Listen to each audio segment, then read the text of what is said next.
అందరికీ నమస్కారం. రేపు గురువారాన్ని లక్ష్మీవారం అని కూడా అంటారు. అయితే గురువారం రోజు ఉదయం లేవగానే ఈ చిన్న పని చేస్తే చాలు లక్ష్మీదేవి అనుగ్రహం కలుగుతుంది. మీకు ఉండే బాధలు సమస్యలు అన్నీ కూడా తొలగిపోతాయి. మీకు పెద్దగా కష్టపడకుండానే మీ దగ్గరికి ధనం వస్తుంది. మీ దశ మారిపోతుంది. మీ ఇంట్లోనే చెడంతా కూడా పోతుంది. ఇంట్లో వారికి ఉండే కష్టాలన్నీ కూడా పోతాయి. దరిద్ర దేవత బయటకు వెళ్ళిపోయి లక్ష్మీదేవి మీ ఇంటికి వస్తుందని పండితులు చెప్తూ ఉన్నారు. మనం రోజంతా ఎలా ఉంటామనేది ఉదయం నిద్ర లేచిన విధానంపైనే ఆధారపడి ఉంటుందని పెద్దలు చెప్తూ ఉంటారు. రాత్రంతా ప్రశాంతంగా పడుకొని ఉదయం ఫ్రెష్గా నిద్రలేస్తే రోజంతా సంతోషంగా గడుస్తుంది. సాధారణంగా అందరూ నిద్రలేవగానే దేవుడు ఫోటోకి దండం పెట్టుకోవడం, తమకు ఇష్టమైన వారు చిన్నపిల్లల ముఖం చూడటం చేస్తూ ఉంటారు. కొందరు వీటిని మూఢనమ్మకాలుగా కొట్టిపారేసి అస్సలు పట్టించుకోరు. అయితే కొంతమంది చెడు జరిగితే మాత్రం ఎవరి ముఖం చూసామోనని మదన పడిపోతూ ఉంటారు. కొంతమంది రోజంతా కూడా తమకు అనుకున్న పనులు జరగకపోయినా, అదృష్టం కలిసి రాకపోయినా అంతా చెడే జరుగుతుందన్న ఉదయం నిద్రలేచి ఎవరి ముఖం చూసామో ఏంటో అని అనుకుంటూ ఉంటారు. అందుకని ఇలా జరుగుతుందని అనుకుంటూ ఉంటారు. ఉదయం నిద్ర లేచిన వెంటనే పాపాలు చేసే వారిని చూడరాదు. చూస్తే మనకు కూడా ఆ పాపం అంటుకుంటుందని పెద్దలు చెప్తూ ఉంటారు. జుట్టు విరబోసుకొని ఉన్న స్త్రీలను, బొట్టు లేని వారిని కూడా చూడరాదు. అలాగే ఉదయం లేవగానే శుభ్రంగా లేని పాత్రలు గిన్నెలను కూడా చూడకూడదని, చూస్తే అరిష్టం కలుగుతుందని మన పూర్వీకుల నమ్మకం. ప్రత్యేకంగా లక్ష్మీవారంగా పిలువబడే గురువారం రోజు ఉదయం లేవగానే ఒక చిన్న పని చేస్తే చాలు మీకున్న కష్టాలన్నీ కూడా పోతాయి. మీరు పెద్దగా కష్టపడకుండానే ధనం మీ దగ్గరికి వస్తుంది. లక్ష్మీదేవి అనుగ్రహం కలుగుతుంది. మీ ఇంట్లోనే దరిద్రం అంతా కూడా పోతుందని పెద్దలు చెప్తూ ఉన్నారు. మరి గురువారం రోజు ఉదయం లేవగానే ఏం చేస్తే లక్ష్మీదేవి మీకు సకల ఐశ్వర్యాలను వస్తుందని మీకు ఇప్పుడు ఈ వీడియోలో వివరంగా తెలుసుకుందాం. అంతకన్నా ముందు పరమాత్మ అనుగ్రహం కలగాలి అంటే ఎలా ఉండాలి తెలిపే ఒక పిట్ట కథను విందాం. ఒక ఎడారిలో ఒక చిన్న పిచ్చుక నివసిస్తూ ఉండేది. అక్కడ ఎటువంటి పచ్చదనము లేకపోవడం వలన ఆ పిచ్చుకమ్మ ఉండే ఇసుకలో రోజంతా గెంతుతూ ఉండేది. ఒక రోజున నారదుడు అటుపోతూ ఈ పిచ్చుక పడుతున్న కష్టాలను చూసి చాలా జారిపడ్డాడు.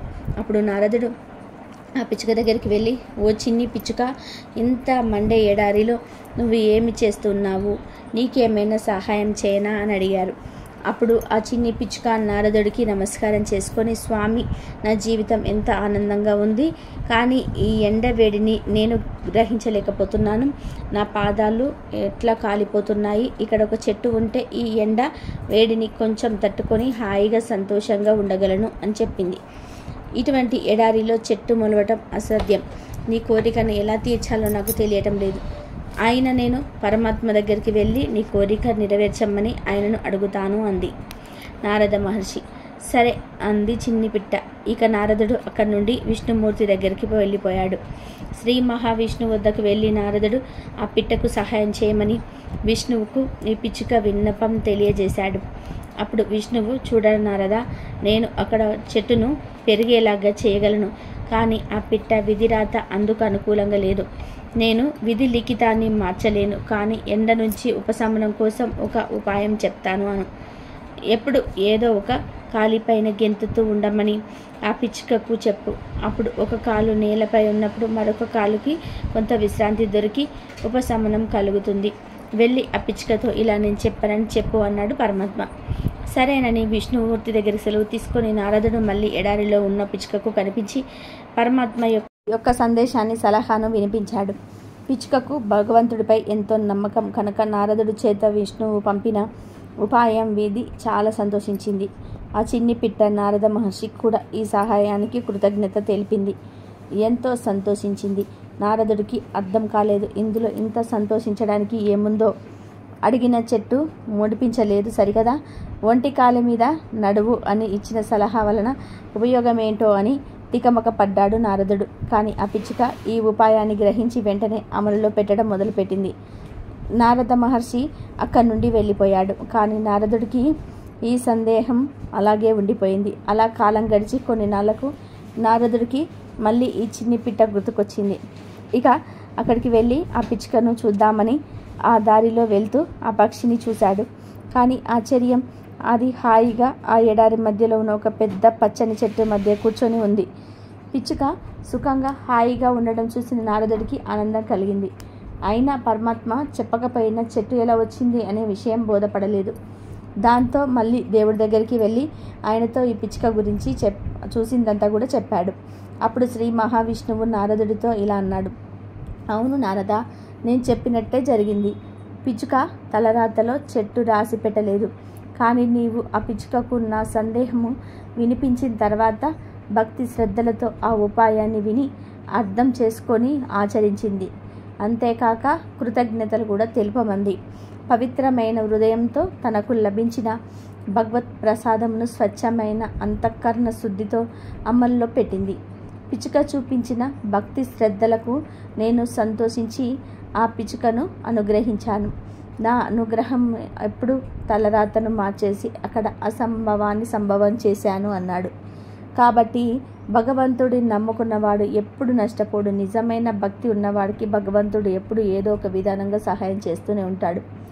ఇదంతా అర్థం కాని కొందరు మూర్ఖులు నాస్తికులు ఈ విషయాన్ని ఖండిస్తూ ఉంటారు. మరికొందరు బాధిస్తూ ఉంటారు. మరికొంతమంది చిన్న వయసు వారు దేవుడిని నమ్మడం అంటే తప్పు చేసినట్టు, అదొక అనాగరికమైన పని అయినట్టు ప్రవర్తిస్తారు. అలాంటి వారికి ఒక మంచి అర్థవంతమైన కథ ఇది. భక్తి, శ్రద్ధ, కృతజ్ఞత, భావం, విశ్వాసం వీటి వలన పరమాత్మ అనుగ్రహం పుష్కలంగా లభిస్తుంది. ఎడారిలోనైనా పచ్చని చెట్టు మొలుస్తుంది అని నీతిని కథ ద్వారా గ్రహించాలి. ఇక వీడియోలోకి వస్తే, గురువారం రోజు ఉదయం లేవగానే ఆడవాళ్ళు ఖచ్చితంగా 2 పనులు చేయాలి. ఆ 2 పనులు చేయడం వల్ల మీ భర్త పెద్దగా కష్టపడకుండానే ధనవంతుడిగా మారిపోతాడు. లక్ష్మీదేవి అనుగ్రహంతో మీకున్న కష్టాలన్నీ కూడా పోతాయి. మరి ఆ 2 పనుల మొదటి పని పాలు పొంగించడం. అవును, గురువారం రోజు స్త్రీలు ఉదయం లేవగానే చక్కగా స్నానం చేసుకొని లేదా కాళ్ళు చేతులు కడుక్కొని వంటగదిలోకి వెళ్లే ముందు పాలు పొంగించాలి. తర్వాత ఆ పాలతో టీ కానీ కాఫీ కానీ పెట్టుకోవాలి, లేదా ఇంకేమైనా చేసుకోవచ్చు. కానీ ముందు మాత్రం పాలు పొంగించండి. ఇది మొదటి పని.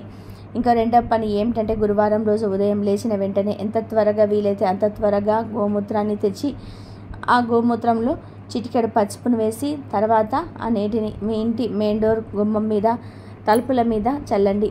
ఇప్పుడు గోమూత్రం బయట బాటిల్స్లో అమ్ముతూ ఉన్నారు కదా, అది తెచ్చుకొని దానిని కొంచెం పసుపు కలిపి తర్వాత ఆ నీటిని గుమ్మం మీద చల్లండి. పాలు పొంగించటం, గుమ్మం మీద గోమూత్రం చల్లటం, ఈ 2 పనులను ఏ ఇంట్లో నివారు అయితే ప్రతి గురువారం రోజు చేస్తారో వారికి తప్పక లక్ష్మీ కటాక్షం కలుగుతుంది. వారు ఎక్కువ కష్టపడకుండానే ధనవంతులుగా మారుతారు అని శాస్త్రాలు చెప్తున్నాయి. కనుక మీరు కూడా గురువారం రోజు ఉదయం లేవగానే ఈ చిన్న పనులు చేసి లక్ష్మీదేవి అనుగ్రహంతో సకల ఐశ్వర్యాలను పొందండి. సాయిబాబా దివ్య లీలలు అపురూపం, అమోఘం. ఆయన చెప్పే ప్రతి మాట ధర్మం వైపు మనల్ని నడిపిస్తుంది. గురువారాన్ని సాయిబాబాకు ఇష్టమైన రోజని పెద్దలు అంటూ ఉన్నారు. నిజానికి బాబాకి ఏ రోజైనా సరే ఇష్టమే. అయితే గురువారం రోజు ఇంట్లో సాయిబాబా ఫోటో ముందు లేదా విగ్రహం ముందు ఉంటే విగ్రహం ముందు ఇదొక్కటి పెడితే ఒక రోజులోనే బాబా అనుగ్రహంతో కుబేరులుగా మారిపోతారని పెద్దలు అంటున్నారు. ఆ వివరాలను ఇప్పుడు ఈ వీడియోలో వివరంగా తెలుసుకుందాం. కుబేరులు అంటే డబ్బు మాత్రమే కాదు, అన్ని సౌకర్యాలను మీకు అనుకూలంగా ఉంటాయని అర్థం. సాయిబాబా అనుగ్రహం పొందాలి అంటే అన్ని జీవరాశులను, అన్ని కుల మతాలను ఒకే రకంగా చూసి ఆయన కలియుగానికే సోదర భావం నేర్పించాడు. మరి అటువంటి బాబా అనుగ్రహం పొంది కుటుంబంతో డబ్బుకు లోటు లేకుండా సుఖ సంతోషాలతో ఉండాలి అంటే గురువారం రోజు చక్కగా బాబాను పూజించండి. ముఖ్యంగా గురువారం రోజు బాబా ఫోటో ముందు పాలతో చేసిన కోవాను నైవేద్యంగా పెట్టి ఆ తర్వాత ఆ కోవాను చిన్న పిల్లలకు పంచిపెడితే సాయిబాబా అనుగ్రహం సంపూర్ణంగా కలుగుతుంది.